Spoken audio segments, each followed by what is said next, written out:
New Year's Eve at Dubai, but not at Burj Khalifa. Tonight, I'm at Al Riga, where the streets are alive, lights are glowing, and every culture is counting down together. Let's see how is Al Riga celebrating the New Year's Eve.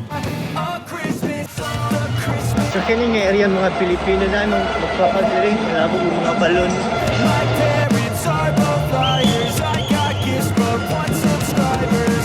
Thanks for the candy basket.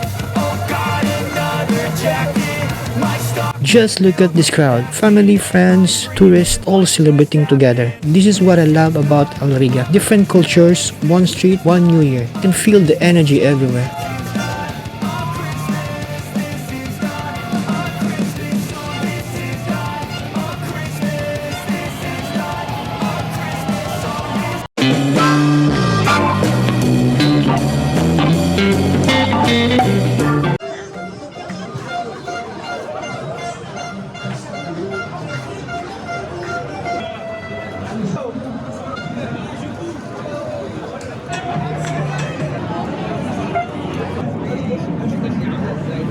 ये हेलमेट रखना थोड़ी देर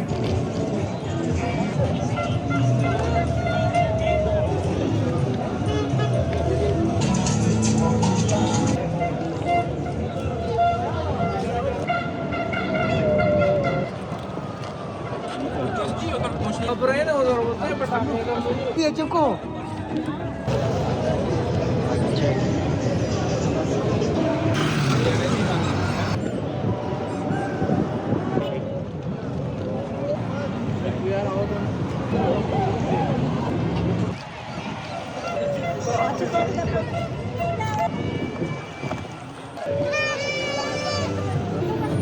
Kasi dyan, oh, ganyan. Kaya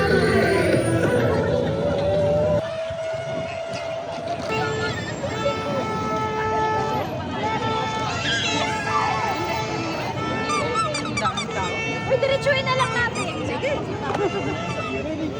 Bilisan niyo, hoy. Sorry po.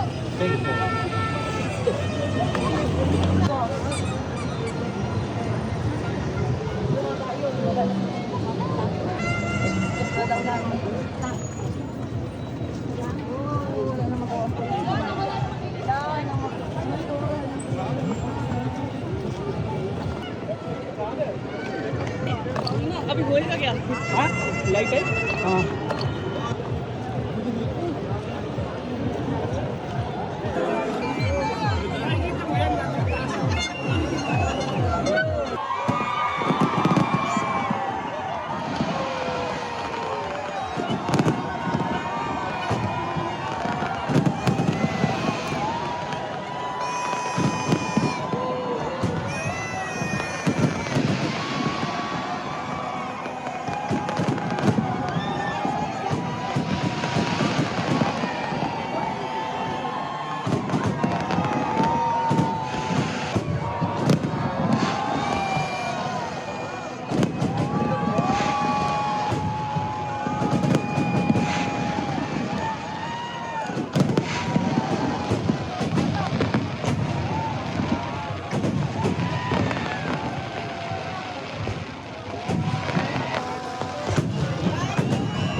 So kini nga area mga Pilipino na nung magpapadiri, labog yung mga balon.